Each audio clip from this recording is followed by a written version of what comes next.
அகர முதல எழுத்தெல்லாம் ஆதி பகவன் முதற்றே உலகு.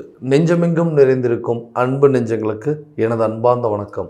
நான் உங்கள் 5ஆம் தலைமுறை ஜோதிடர் ராம்குமார் ராஜேந்திரன். இன்னைக்கு நம்ம பார்க்க போகிற தலைப்பு தனுசு ராசி அன்பர்களுக்கு நடக்கவிருக்கும் செவ்வாய் பகவானுடைய பயிற்சி.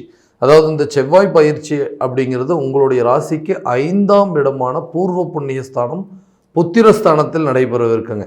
இந்த நிகழ்வானது 31/5/2024 முதல் 10/7/2024 வரை சுமார் 41 நாட்களுக்கு இந்த செவ்வாய் பகவானுடைய பயிற்சியானது நடைபெறுதுங்க. செவ்வாய் பகவான் அங்காரகன் என்று அழைக்கக்கூடியவர், ஒரு பூமிக்காரகன், இரத்தக்காரகன், இந்த சகோதரக்காரகன் என்று அழைக்கக்கூடியவர், நெருப்பு சம்பந்தப்பட்ட கிரகம் என்றும் அழைப்பார்கள். இவர் அதாவது ஒரு மனிதனுக்கு உடல் வலிமையும் மன வலிமை, துணிச்சல், தைரியம், தன்னம்பிக்கை அனைத்தையும் கொடுக்கக்கூடிய நபர் இந்த கிரகம் என்று அழைக்கக்கூடிய இந்த செவ்வாய் பகவான். அதே போல் இந்த செவ்வாய் பகவான் ஆட்சி அல்லது உச்சம் பெற்றிருந்தார் அப்படின்னா ஒருவருக்கு இந்த மருத்துவம் சம்பந்தப்பட்ட துறையில் இருக்கக்கூடியவர், இந்த விளையாட்டு சம்பந்தப்பட்ட துறைகள், அதே போல் இந்த அதிகாரம் வாய்ந்த துறைகள் சொல்லுவாங்க இல்லைங்களா, இந்த நீதித்துறை, காவல்துறை, இந்த இராணுவம் போன்ற துறைகளில் பொறியியல் துறை, இந்த ரியல் எஸ்டேட் பிஸ்னஸ், இதிலெல்லாம் சிறந்து விளங்கக்கூடிய நபர்கள் அப்படின்னு சொல்லுவாங்க. ஸோ இந்த செவ்வாய் பகவான் கொடுக்கக்கூடிய யோகங்கள் அப்படின்னு பார்த்தீங்கன்னா இந்த பூமி வாங்கக்கூடிய யோகம், இடம் வாங்கக்கூடிய யோகம் அப்படின்னு சொல்லுவாங்க. அதே போல் இந்த கட்டிடம் சம்மந்தப்பட்ட சில யோகங்கள், வீடு கட்டுறதுக்கான யோகம் இருக்கா இல்லையா அப்படின்னு பார்க்கக்கூடிய கிரகங்கள்னு சொல்கிறது இந்த செவ்வாய் பகவான். ஸோ இந்த செவ்வாய் பகவானுடைய பயிற்சி மிக முக்கியமான ஒரு பயிற்சி அப்படின்னு சொல்லுவாங்க. ஸோ தனுசு ராசி அன்பர்களுக்கு இந்த செவ்வாய் பகவான் எந்த விதமான அற்புதங்கள் மற்றும் சிறப்புகள் கொடுக்க போகிறார் அப்படிங்கிறதை இந்த சேனலில் நம்ம தெளிவாக துல்லியமாக பார்க்கலாங்க. ஸோ நம்ம சேனலை ஃபஸ்ட் டைம் பார்க்குறவங்க சப்ஸ்கிரைப் பண்ணிக்கோங்க, பெல் பட்டனை கிளிக் பண்ணி ஆல் அப்படிங்கிற ஆப்ஷன் கொடுத்துக்கோங்க.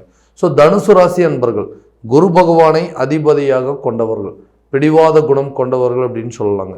ஸோ ஒரு விஷயத்தை டிசைட் பண்ணிட்டாரு, ஒரு விஷயத்தை முடிவு பண்ணிட்டார் அப்படின்னா யார் சொன்னாலும் அதை கேட்கக்கூடாது, யார் சொன்னாலுமே அதை பெருசாக எடுத்துக்க மாட்டார். ஸோ தனக்கு எது சரின்னு படுதோ அதை மட்டும்தான் பண்ணுவார். அடுத்தவங்களுக்கு உதவி செய்யக்கூடிய ஒரு நபர்கள், தன்னால் மற்றவங்களுக்கு எந்த விதத்துலையும் பாதிப்பு அடைஞ்சிடக்கூடாது, தன்னால் அவங்க நல்லா இருந்தாங்க அப்படின்னு மட்டும்தான் இருக்கணும்னு நினைக்கக்கூடிய ஒரு நபர் அப்படின்னு சொல்லாங்க. ஏன்னா இந்த ராசியோட குணமே அப்படி தான். அடுத்தவங்களுக்கு உதவிகள் அப்படிங்கிறது ஓடி ஓடி போய் பண்ணுறது, அந்த உதவி செய்கிறதுனால நிறைய விமர்சனங்களுக்கு ஆளாகக்கூடிய நபர் அப்படின்னு சொல்லலாங்க. உதவி செஞ்சு அதில் தேவையில்லாத தொந்தரவுகளை தேடிக்கொள்ளக்கூடிய நபர்கள் அப்படின்னு கூட சொல்லலாம். மற்றவங்களுக்கு உதவி செஞ்சதுனால என்னங்க தப்பு அப்படின்னு சொன்னால் உண்மையாகவே மற்றவங்களுக்கு உதவி செய்கிறதுனால தான் உங்களுக்கு பிரச்சனைகள் அதிகமாக இருக்கும். அவங்களுக்கு நல்லது பண்ண போய் அது மூலமாக ஏதாவது ஒரு விஷயங்கள் நடந்து அதுவே உங்களுக்கு திரும்ப ஒரு பெரிய பிரச்சனையாக கொண்டு நிறுத்திடுங்க. ஸோ நம்ம சில விஷயங்கள் அப்படிங்கிறது கரெக்டாக தான் பண்ணிகிட்ருக்குறோம், ஆனால் மற்றவங்களுக்கே அது தவறாக தெரியுது அப்படின்னு சொன்னால் உங்களுக்கு நீங்கள் பண்ணுறது தான் கரெக்ட் அப்படின்னு நீங்கள் ஆல்ரெடி டிசைட் பண்ணியிருப்பீங்க. ஸோ இதில் யாருடைய கருத்துக்களையும் உங்களோட மைண்டில் ஏற்றிக்கக்கூடாது அப்படிங்கிற அளவுக்கு தெளிவாக இருக்கக்கூடிய நபர்கள் இந்த தனுசு ராசி அன்பர்கள். ஸோ இந்த தனுசு ராசி அன்பர்களுக்கு கடந்த சில வருடங்களாக பார்த்தீங்க அப்படின்னா தொழில் ரீதியாக எடுக்கக்கூடிய புதிய முயற்சிகள், அதாவது ஒரு தொழில் பண்ணிகிட்ருக்குறோங்க, அந்த தொழிலில் எனக்கு வருமானங்கள் அப்படிங்கிறதே வரமாட்டேங்குது, மற்றவங்க பண்ணால் நல்ல பிஸ்னஸ் சக்ஸஸ் ஆகுதுங்க, நான் பண்ணால் மட்டும் வாங்கிட்டு போகிறவங்க எனக்கு பணத்தை கூட திரும்ப தர மாட்டேங்கிறாங்க, பொருள் வாங்குறாங்க ஆனால் அதுக்குண்டான பணங்கள் அப்படிங்கிறது கூட எனக்கு வர்றதில்லைங்க அப்படின்னு சொல்லக்கூடியது. வியாபாரத்தில் எனக்கு ஒரு நல்ல லாபமே கிடையாதுங்க, ரொம்ப நாளாக இந்த பணம் அப்படிங்கிறது ஒரு பிரச்சனையாகவே இருந்துகிட்ருக்கு. ஸோ எல்லாருக்கும் எனக்கு வர வேண்டிய கான்ட்ராக்ட்லாம் என்னை விட்டுட்டு மற்றவங்களுக்கு போயிட்டுருக்குங்க.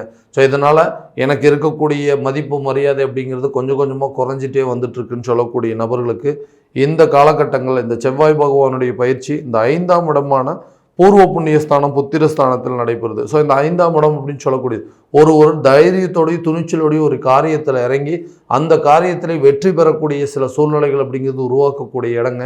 ஸோ இந்த நேரங்களில் நீங்கள் தொழில் ரீதியாக எடுக்கக்கூடிய முயற்சிகள் அனைத்தும் வெற்றி பிறக்குங்க. அதே போல் தொழிலில் புதிய வாடிக்கையாளர் அப்படிங்கிறது புதுசாக நிறைய கிளைண்ட்ஸ் அப்படிங்கிறது உங்களுக்கு கிடைப்பாங்க. அதே போல் உங்களுக்கு கிடைக்க வேண்டிய சில ஒப்பந்தங்கள் கண்டிப்பாக உங்கள் கைக்கு கிடைக்குங்க.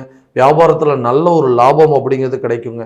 ரொம்ப நாள் அந்த பணம் பிரச்சனைகள் இருந்துகிட்டே இருக்குது, இந்த பணம் அப்படிங்கிற ஒரு பிரச்சனை எனக்கு தீரவே மாட்டேங்குதுன்னு சொல்லக்கூடிய நபர்களுக்கு பணம் ரீதியாக இருக்கக்கூடிய தடைகள் அப்படிங்கிறது கண்டிப்பாக விலகுங்க. அதே போல் இந்த உத்தியோகஸ்தர்கள் என்று சொல்லக்கூடியவர்கள், ஒரு வேலை செஞ்சிட்டு இருக்கிறோங்க, அந்த வேலையில் வந்து என்னால் எந்த வேலையும் வந்து முன்ன மாதிரி ஃபாஸ்ட்டாக செய்யவே முடிய மாட்டேங்குது, ரொம்ப டல்லாக இருக்கிறேன், என்னால் ஆக்டிவாகவே இருக்க முடியலன்னு சொல்லக்கூடிய நபர்கள்.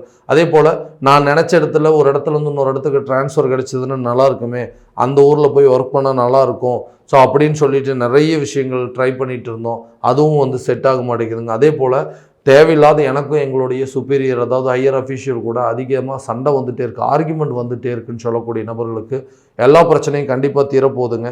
அதே போல் நீங்கள் வேலை செஞ்சுட்டு இருக்கிற இடத்துல ஒரு வேலையை கண்டிப்பாக ஃபாஸ்ட்டாக செஞ்சு முடிப்பீங்க, ரொம்ப ஆக்டிவாக செஞ்சு முடிப்பீங்க. இருந்த சூழ்நிலைகள் இந்த சுறுசுறுப்பு அப்படிங்கிறதுலாம் உங்களுக்கு கண்டிப்பாக வருங்க. ஒரு விஷயத்தை எடுத்துட்டிங்க அப்படின்னா டக்குன்னு அந்த கரெக்டான நேரத்தில் அதை செஞ்சு முடிக்கக்கூடிய காலகட்டமாக அந்த செவ்வாய் பகவானுடைய பயிற்சி இருக்க போதுங்க. அதே போல் ஒரு இடத்துலேருந்து இன்னொரு இடத்துக்கு டிரான்ஸ்ஃபர் வெயிட் பண்ணிட்டு இருக்கிறவங்களுக்கு இந்த காலகட்டங்களில் டிரான்ஸ்ஃபர் சம்மந்தப்பட்ட அனுகூலங்கள் அப்படிங்கிறது கிடைக்குங்க. அதே போல் பார்த்திங்கன்னா உங்களுக்கும் உங்களுடைய மேலதிகாரிக்கு இதுவரை இருந்து வந்த கருத்து வேறுபாடுகள் விலகி அவர் உங்களுக்கு நல்ல ஒரு சப்போர்ட்டாக இருக்கக்கூடிய சூழல் அப்படிங்கிறது உருவாகுங்க. உங்களுக்கு கீழே வேலை செஞ்சிட்ருக்கவங்க எந்த விதத்துலையும் தேவையில்லாத ப்ரெஷர் பண்ணாதீங்க. இது உங்களுக்கு ஒரு தேவையில்லாத ஒரு கெட்ட பேர் அப்படிங்கிறது உருவாக்குறதுக்கான சூழலாகிருங்க. ஏன்னா அவங்கக்கிட்ட தட்டி கொடுத்து வேலை வாங்குங்க, தேவையில்லாத கோவங்களை காட்டினீங்க அப்படின்னா அவங்க அந்த வேலையை விட்டு போகிறதுக்கான சில சூழ்நிலை உருவாயிரும். அதே போல் அந்த மாதிரி ஒரு சூழ்நிலை நடந்துச்சு அப்படின்னா அந்த பாதிப்பு உங்களுக்கு தான். உங்களுடைய ஒர்க்கு அதாவது உங்களுக்கு கொடுத்த ஒர்க்கை உங்கள் டீமுக்கு கரெக்டாக கொடுத்து அந்த வேலையை கரெக்டான நேரத்தில் செஞ்சு முடிக்க முடியாத சில சூழல் அப்படிங்கிறது உருவாகும். ஏன்னா எந்த வேலையை கொடுத்தாலும் பர்ஃபெக்டாக செய்யக்கூடிய நபர்கள் நீங்கள். ஸோ நீங்கள் உங்ககிட்ட இருந்து ஒருத்தருக்கு இந்த வேலையை வந்து செய்ய சொல்லி ஒருத்தருக்கு ஆர்டர் போட்டிங்க அப்படின்னா அவங்ககிட்ட இருந்து அந்த வேலையை எப்படி வாங்கணுங்கிறது உங்களுக்கு நல்லாவே தெரியும். ஸோ அதற்குண்டால் போல் சில முயற்சிகள் கரெக்டாக பண்ணுங்கள். இந்த நீண்ட நாட்களாக திருமணம் அப்படிங்கிறது தடையாகவே இருந்துகிட்ருக்குங்க, அந்த திருமணம் அப்படிங்கிற ஒரு கனவு நிறைவேறாதா அப்படின்னு சொல்லக்கூடிய நபர்களுக்கு இந்த 5ஆம் இடத்தில் நடக்கக்கூடிய இந்த செவ்வாய் பகவானுடைய பயிற்சி திருமணம் சார்ந்து எடுக்கக்கூடிய முயற்சிகள் அனைத்தும் கண்டிப்பாக ஒரு நல்ல வெற்றி அப்படிங்கிறது கொடுக்குங்க.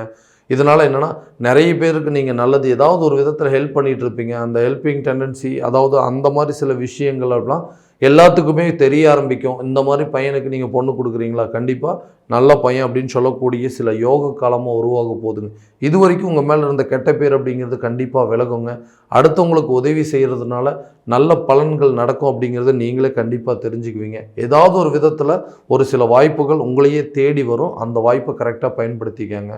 இந்த 5ஆம் இடத்தில் நடக்கக்கூடிய பூர்வ புண்ணியஸ்தானம் புத்திரஸ்தானம் என்று சொல்லக்கூடிய இடத்துல நடக்கக்கூடிய இந்த செவ்வாய் பகவானுடைய பயிற்சிங்க நீண்ட நாட்களாக இந்த புத்திர தடைகள் இருந்தது இல்லைங்களா, அது கண்டிப்பாக விலகும். ஏன் அப்படின்னு கேட்டிங்கன்னா இந்த 5ஆம் இடத்துல செவ்வாய் பகவான் இருந்தார் அப்படின்னா இது வரைக்கும் வந்துட்டு நிறைய முயற்சிகள் எடுத்திருப்பீங்க. மருத்துவ ரீதியாக இந்த ரத்தம் சம்மந்தப்பட்ட சில பிரச்சனைகள் அப்படிங்கிறது கொடுத்துருக்குங்க. இந்த வந்து கரெக்டாக அந்த குழந்தை வந்து நிற்க மாட்டேங்குதுங்க, ஏதாவது ஒரு விதத்தில் வந்து கரு கலைப்பு ஏற்பட்டுகிட்டே இருக்குது, இந்த குழந்தை பாக்கியத்திற்கு உண்டான முயற்சிகள் எல்லாமே கரெக்டாக போயிட்டுருக்கான திடீர்னு அது வந்து எந்த விதத்துலேயும் வந்து சக்ஸஸ் ஆக மாட்டேங்குதுன்னு சொல்லக்கூடிய நபர்களுக்கு இந்த காலகட்டங்களில் இந்த புத்திர தடை அப்படிங்கிறது கண்டிப்பாக விலகுங்க. உடல் ஆரோக்கியம் அப்படிங்கிறது மேன்மை பெறுங்க. அதே போல் இந்த கணவன் மனைவிக்கிடையே இருக்கக்கூடிய கருத்து வேறுபாடுகள், அதாவது இந்த குழந்தை பாக்கியம் இல்லைங்க, ஸோ இதனால தான் ஒரு பிரச்சனையால் 2வது குழந்தை அப்படிங்கிறது இல்லாமல் இருக்குது, இந்த மாதிரி சில விஷயங்கள். அதே போல் இந்த 3ஆம் நபர்களுடைய தலையீடுகள் அப்படின்னு சொல்லுவாங்க. தேவையில்லாத நபர்களுக்கு சில உதவிகள் செய்ய போய் அது மூலமாக சில பாதிப்புகள் உருவாகிருக்கும், அடுத்தவங்களுக்கு உதவி பண்ணி அது மூலமாக சில கெட்ட பேர் அப்படிங்கிறது உருவாகி இருக்குங்க. ஸோ இதனால் என்ன ஆகும் அப்படின்னா அந்த பிரச்சனைகள்லாம் உங்கள் வீட்டுக்குள்ளே வந்து உங்கள் குடும்பத்துக்குள்ளே தேவையில்லாத கருத்து வேறுபாடு, நீங்கள் எதுக்கு அவங்களுக்கு சப்போர்ட் பண்ணுறீங்க, இப்போ நீங்கள் நல்லது பண்ணி அவங்க என்ன உங்களுக்கு கெட்டது தானே திரும்ப வந்து சொல்லிகிட்டு இருக்காங்க அப்படின்னு சொல்லி உங்களுக்குள்ளேயே சில ஆர்கியூமெண்ட்ஸ் உருவாகி ஹஸ்பண்ட் ஒய்ஃபுக்குள்ளே தேவையில்லாத மியூச்சுவலாக வந்து கண்டிப்பாக டிவோர்ஸ் ஆகக்கூடிய அளவுக்கு சில சூழ்நிலைகள் அப்படிங்கிறது உருவாயிருக்கும். கணவன் மனைவி பிரிந்து வாழக்கூடிய சூழ்நிலைகள் அப்படிங்கிறதுலாம் இருந்திருக்குங்க. இந்த காலகட்டங்களில் நீங்கள் 2 பேரும் ஒருத்தருக்கு ஒருத்தர் மனம் விட்டு பேசி இனிமேல் வந்து எந்த விஷயத்தை வந்து நம்ம பேசணும் எதை பேசக்கூடாது அப்படிங்கிற அளவுக்கு சில சூழ்நிலைகளில் வந்து கரெக்டான விதத்தில் முடிவு பண்ணி அதற்குண்டான சில முயற்சிகள் எடுக்கும்போது உங்களுக்குள்ளே இருக்கக்கூடிய பிரச்சனைகள் அப்படிங்கிறது தீருங்க. அதே போல் மனைவியை வந்து ஒரு ஆன்மீக பயணம், அதாவது இந்த கோயிலுக்கு கூட்டிகிட்டு போகிறதோ இல்லை சுற்றுலா கூட்டிகிட்டு போகிறதுக்கான சில சூழல் அப்படிங்கிறது உருவாகுங்க. குழந்தைங்களோட வந்து ரொம்ப அதிக நேரம் டைம் ஸ்பெண்ட் பண்ணுறதுக்கான சில சுச்சுவேஷன் அப்படிங்கிறது கண்டிப்பாக உருவாகுங்க. இந்த வீடு கட்டுறதுக்கு யோகம் இருக்கா, பூர்வீக சொத்துக்களில் இருக்கக்கூடிய வில்லங்கங்கள் அப்படிங்கிறது தீருமா, அந்த சொத்து என் கைக்கு வருமா, இல்லை அப்படி வரக்கூடிய சொத்தை நான் விற்க முடியுமான்னு சொல்லிட்டு நிறைய குழப்பங்கள் அப்படிங்கிறது இருந்திருக்கும். ஸோ இந்த பூர்வ புண்ணிய ஸ்தானம் என்று சொல்லக்கூடிய இந்த 5ஆம் இடத்துல செவ்வாய் பகவான் வர்றதுனால இடம் வாங்கக்கூடிய யோகங்க, வீடு கட்டுறதுக்கான சில வாய்ப்புகள், அதே போல் பூர்வீக சொத்துக்கள் உங்கள் கைக்கு வந்து சேர்றதுக்கான சில சூழல் கண்டிப்பாக உருவாகும். ஏன்னா இந்த விலங்குகள் தீர்ந்ததுனா தான் அந்த சொத்து உங்கள் கைக்கு வரும். இது வரைக்கும் இந்த பங்காளிகள் மூலமாக இருந்த இந்த பிரச்சனைகள் அப்படிங்கிறது தீருங்க. அதே போல் இந்த சொத்துக்களை, பூர்வீக சொத்துக்களை விற்பனை செய்ய முடியாமல் இருக்குது, ரொம்ப நாளாக வந்து இது இழுபறியாகவே இருக்குதுன்னு சொல்லக்கூடிய நபர்களுக்கு இந்த காலகட்டங்களில் நீங்கள் எடுக்கக்கூடிய முயற்சி கண்டிப்பாக அதை விற்பனை செய்கிறதுக்கான வாய்ப்பு, வீடு கட்டுறதுக்கான சில அடிக்கல் நாட்டுறதுக்கான சில சந்தர்ப்பங்கள் அப்படிங்கிறது உருவாகுங்க. அதே போல் ஒரு இடத்த வந்து நம்ம கைக்கு கிடைச்சதுன்னு நல்லாயிருக்கும். அந்த பூர்வீக சொத்துக்களில் சொந்த பந்தங்கள்கிட்ட இருக்கக்கூடிய பகைகள் நம்மளை விட்டு விலகுங்க. இந்த காலகட்டங்களில் முன்னோர்கள் மூலம், அதாவது உங்கள் சொந்த பந்தங்கள் மூலமாக இருந்த அந்த பிரச்சனைகள் அப்படிங்கிறது விலகுங்க. வம்பு வழக்கு, கோர்ட்டு கேஸ் பிரச்சனைகள் தீர்றதுக்கான சூழல் அப்படிங்கிறது கண்டிப்பாக இருக்குங்க. அதே போல் இந்த கடன் சம்மந்தப்பட்ட சில பிரச்சனைகள், கடனை வந்து எப்படியாவது அடைக்கணுங்க. நிறைய வந்து கடன் அப்படிங்கிறது வாங்கணும், ஒரு கடன் அடைக்க இன்னொரு இடத்துல கடன் வாங்கணுங்க, அந்த கடன் அடைக்கிறதுக்கு இன்னொரு இடத்துல வாங்கணும் அப்படின்னு சொல்லிட்டு கடன் வந்து பெருகி போயிடுச்சு. இந்த கடன் அடைக்கிறதுக்கு ஏதாவது ஒரு சில சூழல் உருவாகுமா அப்படின்னா கண்டிப்பாக அமையுங்க. அந்த கடனை அடைக்கிறதுக்கு ஒரு பேங்க்கில் லோன் எடுக்கிறதோ, இல்லை வந்து ஏதாவது ஒரு சிட்ஸு சேர்த்திங்க, அந்த சீட்டு பணத்தை சேர்த்தி அந்த சீட்டு பணத்திலேருந்து அந்த கடனை எடுத்து கட்டக்கூடிய அளவுக்கு சில சூழ்நிலைகள் உங்களுக்கு யோக காலமாக இருக்க போகுது. உடல் ஆரோக்கியத்தில் கண்டிப்பாக கவனம் செலுத்துங்க. உடலில் தேவையில்லாத மாற்றங்கள் அப்படிங்கிறது வரும். தேவையில்லாத, அதாவது இப்போ நல்லா கரெக்டான நேரத்தில் நீங்கள் சாப்பிடல அப்படின்னா அல்சர் அப்படிங்கிற ஒரு பிரச்சனை வருங்க. வெளி உணவுகள் அப்படிங்கிறது அதிகமாக நீங்கள் எடுத்துட்டிங்கன்னா அது மூலமாக சில பாதிப்புகள் வரத்துக்கான சூழல் அப்படிங்கிறது. ஸோ உடல் ஆரோக்கியத்தில் கண்டிப்பாக கவனம் அப்படிங்கிறது செலுத்தணுங்க. குழந்தைங்களுடைய கல்வியில் நல்ல ஒரு முன்னேற்றம் இருக்க போதுங்க. அவங்கள வந்து உயர்கல்வி படிக்க வச்சு மகிழக்கூடிய அளவுக்கு சில சூழ்நிலைகள் அப்படிங்கிறது கண்டிப்பாக உருவாகுங்க. நண்பர்கள் மத்தியில் இதுவரைக்கும் இருந்து வந்த சில பிரச்சனைகள் அப்படிங்கிறது தீரும். அடுத்தவங்களுக்கு உதவி பண்ணதுனால நமக்கு என்ன பலன் அப்படிங்கிறது முழுமையாக தெரிஞ்சுக்குவீங்க. இது வரைக்கும் உங்களை விட்டு விலகி போனவங்களாம் உங்களை வந்து சேர்றதுக்கான சில சூழல் கண்டிப்பாக உருவாகுங்க. உங்களை பற்றி ரொம்ப தப்பான அபிப்பிராயம் அப்படிங்கிறது அவங்களுக்கு இருந்திருக்கும். அந்த அபிப்பிராயமெல்லாம் கண்டிப்பாக குறைஞ்சி நீங்கள் அவங்களுக்கு எந்த விதத்தில் சப்போர்ட் பண்ணீங்க அப்படிங்கிறதுல கண்டிப்பாக தெரிஞ்சுக்குவாங்க. தேவையில்லாத விவாதங்களை தவிர்த்துருங்க. தேவையில்லாத நபர்கள்கிட்ட போய் ஆர்கியூமெண்ட் பண்ணுறதோ, இல்லை அவங்க கூட சண்டை போடுறதோ, சின்ன சின்ன விஷயங்களை பெருசுபடுத்தி பேசுகிறதோ வச்சுக்கிட்டிங்க அப்படின்னா இதனால் உங்களுக்கு தேவையில்லாத கோபங்கள் அதிகமாகும். இதனால் ஒருத்தருக்கு ஒருத்தர் கருத்து வேறுபாடுகள் ரொம்ப அதிகமாகிட்டே போங்க. ஸோ இது முடிஞ்ச வரைக்கும் அவாய்ட் பண்ணிங்க அப்படின்னா ரொம்ப நல்லதுங்க. ஸோ இப்போ இது வரைக்கும் நம்ம பார்த்ததெல்லாம் பார்த்திங்கன்னா கோச்சார பலன்கள் அப்படின்னு தான் சொல்லுவோங்க. இந்த கோச்சார பலன் அப்படின்னா உங்களுடைய ஜனன ஜாதகத்தை முழுமையாக இதோடு ஒப்பிட்டு பார்க்கும்போது கிரக அடைவுகள் எப்படி இருக்குது, திசாபுத்திகள் எப்படி இருக்குதுன்னு தெரிஞ்சுக்கிட்டு அதற்குண்டாற்படி முயற்சிகள் பண்ணிங்க அப்படின்னா கண்டிப்பாக எல்லா விதமான சக்ஸஸ் அப்படிங்கிறது கிடைக்குங்க. ஸோ உங்களுடைய ஜாதகம் எங்கிட்ட பார்க்கணும் அப்படின்னு ஆசைப்பட்டிங்கன்னா கீழே இருக்கிற நம்பருக்கு காண்டாக்ட் பண்ணி அப்பாயின்மெண்ட் ஃபிக்ஸ் பண்ணிக்கோங்க. அப்படி இல்லையா உங்களோட ஜாதகத்தை எனக்கு வாட்ஸ்அப் மூலமாக அமுச்சு வச்சிங்க அப்படின்னா தெளிவான முறையில் கணிச்சு துல்லியமான பலன்கள் அப்படிங்கிறது உங்களுக்கு தெரியப்படுத்தப்படுங்க. மீண்டும் அடுத்த காணொளியில் உங்களை சந்திக்கும் வரை உங்களிடமிருந்து விடைபெறுவது உங்கள் ராம்குமார் ராஜேந்திரன். நன்றி.